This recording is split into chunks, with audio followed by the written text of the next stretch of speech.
Welcome back students. इस session में हम डिस्कस करेंगे मैथ मॉड्यूल को which is part of unit number 2 introduction to Python, Sumita Arora का chapter number 4 data handling and NCERT का chapter number 3 brief overview of Python, class 11 IP.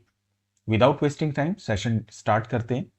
इसके previous में already हमने पाइथन के फंडामेंटल्स देख लिए हैं। उन सभी को अगर आपको देखना है तो इस वीडियो को आप रिवर्स करके देख सकते हैं, या उन सभी की डेडिकेटेड वीडियो के लिंक आपको इस वीडियो के डिस्क्रिप्शन में मिल जाएंगे, वहां से जाके आप देख सकते हैं। वीडियो पसंद आए तो लाइक और शेयर करिएगा, चैनल भी सब्सक्राइब कर लीजिएगा अगर आपने अभी तक सब्सक्राइब नहीं किया, बिकॉज आईपी के बेस्ट कंटेंट के लिए आप बिल्कुल सही जगह पे हैं, जिस चैनल का नाम है टेक टिप नाउ। सो हम बात कर रहे हैं मैथ लाइब्रेरी फंक्शन की। तो आपको ये समझ में आ गया होगा कि एक्चुअली हम सबसे पहले तो बात करेंगे मैथ लाइब्रेरी की। हमने पहले भी देखा है कि जब हम पाइथन या किसी भी लैंग्वेज की बात करते हैं, उस लैंग्वेज में बहुत सारी डिफरेंट लाइब्रेरीज होती हैं।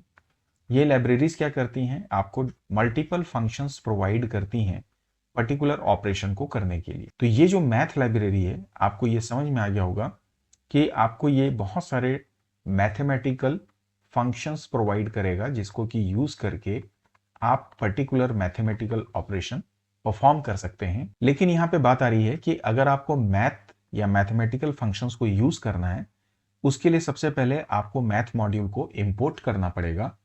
इंपोर्ट करने के लिए आप लिखते हैं, आपने पहले भी देखा होगा, हम लिखते हैं इंपोर्ट, उसके बाद में इस मॉड्यूल का नाम है मैथ।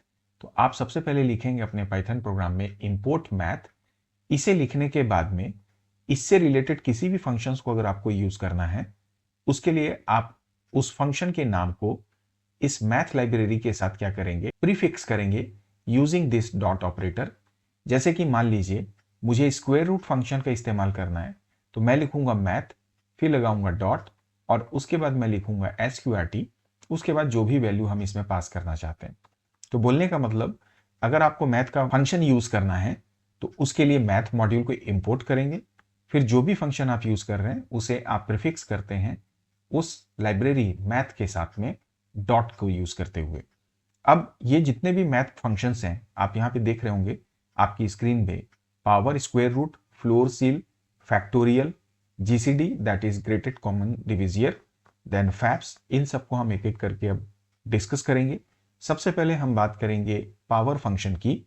यहाँ पर ये P एक्चुअली कैपिटल है, it should be like small में।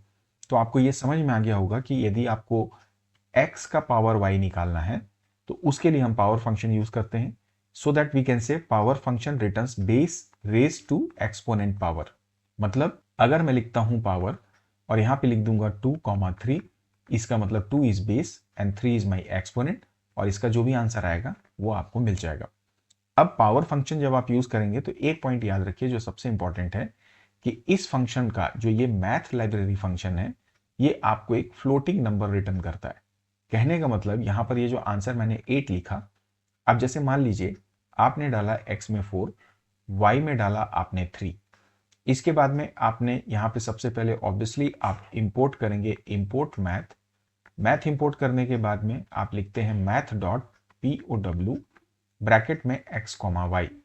तो ये जो आंसर आपको रिटर्न करेगा, क्योंकि ये रिटर्न कर रहा है तो मैं इसे डायरेक्टली यहाँ पर प्रिंट कर देता हूँ। तो जब आप इसका आंसर देखेंगे तो दिस विल शो यू 4 का पावर 3 हो जाएगा यहाँ पर, क्योंकि x मतलब 4 और y मतलब 3, तो बेस और एक्सपोनेंट, तो 4 का पावर 3 का जो आंसर होगा दैट विल बी योर 64.0। तो ये हुआ मेरा पावर फंक्शन। इसी तरह से स्क्वायर रूट फंक्शन है, आपको समझ में आ गया होगा कि किसी पर्टिकुलर नंबर का स्क्वायर रूट फाइंड करने के लिए हम SQRT फंक्शन को यूज करते हैं। अगर नंबर लेस देन 0 होगा तो ये डोमेन एरर देगा। डोमेन एरर का मतलब एक काइंड ऑफ वैल्यू एरर, कि आपने जो वैल्यू डाली वो सही नहीं डाली। इसका भी एग्जांपल मैं आपको यहाँ पे बता दूं, जैसे कि मैं इंपोर्ट, मैंने लिया मैथ, इसके बाद में यदि आप लिखते हैं प्रिंट, अगर आप लिखते हैं SQRT ब्रैकेट के अंदर आपने डाला 4, तो ऑब्वियसली ये जो आंसर देगा दैट विल बी योर 2। लेकिन अगर आप लिखते प्रिंट और अगर आप यहाँ पे लिख देते SQRT और -1, तो ये आपको एरर दे देता काइंड ऑफ वैल्यू। तो ये क्या रिटर्न कर देता आपको, वैल्यू एरर। इन दोनों फंक्शन को आइडियली शेल पे चल के एग्जीक्यूट करते हैं। आपकी स्क्रीन पे आपको पाइथन का शेल दिख रहा होगा, interpreter, that is interactive mode. मैं इसमें ही आपको सबसे पहले इंपोर्ट कर लेता हूँ मैथ को, या एक काम करता हूँ बिना उसके मैं इस पावर फंक्शन को इस्तेमाल करूंगा। हालांकि ये इनबिल्ट पावर फंक्शन है किसका, आपके पाइथन का। तो अगर आप POW डायरेक्ट यूज करेंगे 2,3 करके, मैं यहाँ पर आपको दिखाता हूँ इसे एग्जीक्यूट करके, तो इट इज शोइंग यू 8। लेकिन अगर आप यहाँ पर इंपोर्ट करें मैथ और इसके बाद मैथ के साथ .pow करें, मतलब ये मैथ लाइब्रेरी का फंक्शन, और अगर आप 2,3 करके इसे एग्जीक्यूट करेंगे, तो दिस इज शोइंग यू 8.0, जो कि बेसिकली एक फ्लोट रिटर्न कर रहा है। तो आप इस बात को याद रखिएगा कि पाइथन का इनबिल्ट फंक्शन पावर जो होता है वो इंटीजर के फॉर्म में आंसर को रिटर्न करता है, जबकि मैथ लाइब्रेरी का पावर फंक्शन फ्लोट के फॉर्म में वैल्यू को रिटर्न करता है। इसी तरह से अगर आपको स्क्वायर रूट निकालना है तो you can simply write math.sqrt, bracket में आप डालिए 4, आंसर आपको दिखा रहा है 2.0। अगेन आप नोटिस करेंगे यहाँ पर इसका जो आंसर है वो भी एक फ्लोटिंग नंबर है। तो ये बहुत इंपॉर्टेंट हो जाता है जब आप क्वेश्चन सॉल्व करते हैं, स्पेशली MCQs को, क्योंकि इस तरह के क्वेश्चंस वहाँ पे आ सकते हैं, ना सिर्फ 11th के लिए या कॉम्पिटिटिव एग्जाम्स होते हैं वहाँ पर भी। सो ये बात आप ध्यान रखें। तो यहाँ पर ये जो मैंने 2 लिखा था, इट शुड बी एक्चुअली 2.0। तो स्क्वायर रूट का जो रिटर्न टाइप होता है उसे भी आपको ध्यान रखना है, वो क्या होता है आपका फ्लोट। स्क्वायर रूट के बाद में हम बात करेंगे फैक्टोरियल फंक्शन की। तो फैक्टोरियल भी आपको पता ही होगा कि अगर आप 5 का फैक्टोरियल सोचें तो this will be 5 into 4 into 3 into 2 into 1। सो इस टाइप के ऑपरेशन को एग्जीक्यूट करने के लिए हमारे पास मैथ लाइब्रेरी में फैक्टोरियल फंक्शन अवेलेबल होता है। It returns factorial of a given number, right. So जैसे कि मैंने इंपोर्ट किया, इंपोर्ट के बाद में मैंने मैथ लाइब्रेरी लिखा। देखिए इंपोर्ट आपको हमेशा करना है। इसके बाद में आपने लिखा मैथ, इसके बाद में आप यहाँ लगाएंगे डॉट, और डॉट के बाद में मैंने लगाया फैक्टोरियल, फैक्टोरियल के बाद ब्रैकेट में पास किया 4, और मैं इसे प्रिंट करा दूंगा। सो ऑब्वियसली यहाँ पर मैं लिखूंगा प्रिंट। सो इसका जो आंसर आएगा that is 4 into 3 into 2 into 1, so that will be 24। तो ये हुआ मेरा फैक्टोरियल। इसी तरह से हमारे पास है ग्रेटेस्ट कॉमन डिविजियर। तो आपको समझ में आ गया होगा कि ये जो ग्रेटेस्ट कॉमन डिविजियर है अमंग गिवन नंबर्स, उसको रिटर्न करेगा ग्रेटेस्ट, सबसे बड़ा। जैसे एलसीएम वगैरह आप यूज करते हैं, सो उसी तरह से इसको भी अगर आप यूज करना चाहें तो आप लिख सकते हैं import math, then I am taking print. Print के बाद में मैंने यहाँ पे लिया GCD, ब्रैकेट में मैंने डाला 4, मैंने डाला 12 और मैंने डाला 20। तो जब आप इसे एग्जीक्यूट करेंगे so it will show you the greatest common divisor. So obviously ये रिटर्न करेगा आपको 4। हालांकि मुझे इसे लिखना चाहिए math.gcd, सो मैं इसे करेक्ट कर लेता हूं। As I said math.gcd। I hope आपको इसकी क्लैरिटी मिल गई होगी। इसके बाद में हम बात करेंगे फ्लोर फंक्शन की, जो कि बहुत ही इंपॉर्टेंट है। फिर से मैं बोलूंगा कि ये मोस्ट इंपॉर्टेंट है क्योंकि इससे रिलेटेड काफ़ी क्वेश्चंस पहले आए हैं और फ्यूचर में भी इस पे बेस्ड क्वेश्चंस आएंगे। सो फ्लोर फंक्शन जो है बेसिकली ये एक डेसिमल वैल्यू को जब आप इसमें पास करते हैं, फ्लोट वैल्यू को एक्चुअली हम कहेंगे, तो उसका जो लार्जेस्ट नियरेस्ट इंटीजर होता है उसको ये रिटर्न करता है। से for example if you right 4.6, तो इसका अगर लार्जेस्ट नियरेस्ट इंटीजर निकालो सो इट विल बी 4। तो अगर आप लिखते हो फ्लोर, ऑब्वियसली इसको हमको करना पड़ेगा प्रीफिक्स मैथ के साथ में, मैथ डॉट फ्लोर। 4.6 करोगे तो ये आंसर कितना दे देगा 4। और इसी का अपोजिट होता है हमारे पास सील फंक्शन। ये भी one of the most important function है as far as your exam is concern. तो उस सिचुएशन में अब आपको समझ में आ गया कि ये स्मॉलेस्ट इंटीजर को ये रिटर्न करेगा। अगर 4.6 है तो अगर आप इसके नियरेस्ट की बात करें so this will show you what 5। तो अगर आप इसको यूज करेंगे तो आप क्या लिखेंगे, मैथ डॉट सील, ब्रैकेट में आप पास कर देंगे 4.6, so this will show you what 5। आइए इसे हम एग्जीक्यूट करके देखते हैं इन सभी फंक्शंस को। सबसे पहले मैंने यहाँ पर इंपोर्ट किया इंपोर्ट मैथ। इसके बाद में मैंने लिया यहाँ पे मैथ डॉट फ्लोर, ब्रैकेट में मैंने पास किया 4.6 को ही ले लेता हूं मैं। आप देखिए आंसर दिखा रहा है 4। अगर आप लिखते हैं मैथ डॉट सील, तो अब ये यहाँ पर अगर आप पास करें 4.6 को, आंसर क्या दे रहा है 5।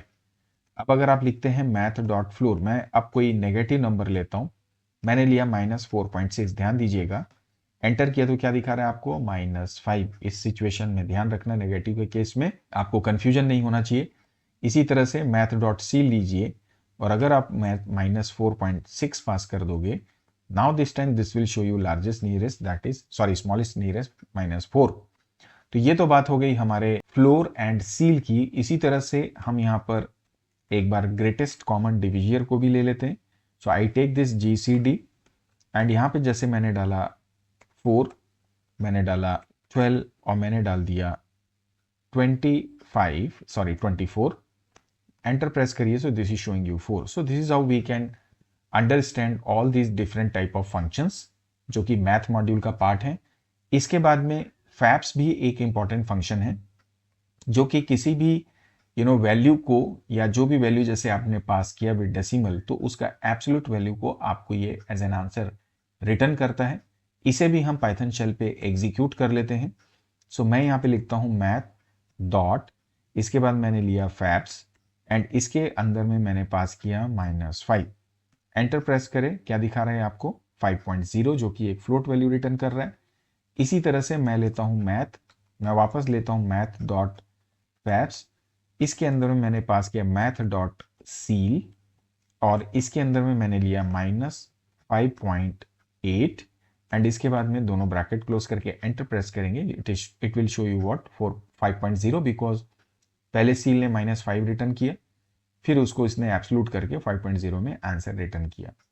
तो आपका जो ये फैप्स फंक्शन है, यहाँ पर एक जो इंपॉर्टेंट बात है कि इसका जो रिटर्न टाइप है वो आपको जरूर ध्यान रखना है, जो कि होगा क्या, हमेशा आपका फ्लोट। तो ये हुए सारे मैथ्स के फंक्शंस। इसके बाद में कुछ कांस्टेंट भी आप पाइथन में यूज कर सकते हो, जैसे कि हम नॉर्मली पाई का जो सिंबल है वो क्या यूज करते हैं, ये जिसका की वैल्यू कितना है 3.14। तो अगर आप चाहें तो, हालांकि अगर आप नहीं भी जानते इस कांस्टेंट को, तो डायरेक्ट इस वैल्यू को आप ऑपरेट कर सकते हो, लेकिन आप चाहें तो मैथ डॉट पाई को अगर आप यूज करें अपने कोड पे, तो ये हमेशा क्या रिटर्न करेगा 3.14। और इसी तरह से जो एक्सपोनेंशियल सीरीज को आप यूज करते हैं उसकी जो वैल्यू 2.72 है, आप जानते ही होंगे इस ई को। तो अगर आप मैथ डॉट ई करेंगे तो ये भी हमेशा क्या लेगा आपका 2.72। एक बार मैं पाइथन शेल पे इसे एग्जीक्यूट करूंगा। I take this math dot e, it is showing you 2.72। इसी तरह से अगर आप मैथ डॉट पाई लेंगे तो it will show you 3.14 and so on. So overall we can understand all these different math functions math module के and constant, जिसको कि आप पाइथन प्रोग्रामिंग में as per your requirement use कर सकते हैं। आई होप आपको ये पूरा कॉन्सेप्ट अब या फंक्शंस की पूरी जानकारी मिल गई होगी।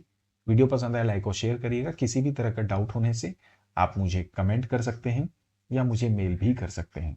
Thank you for watching this video.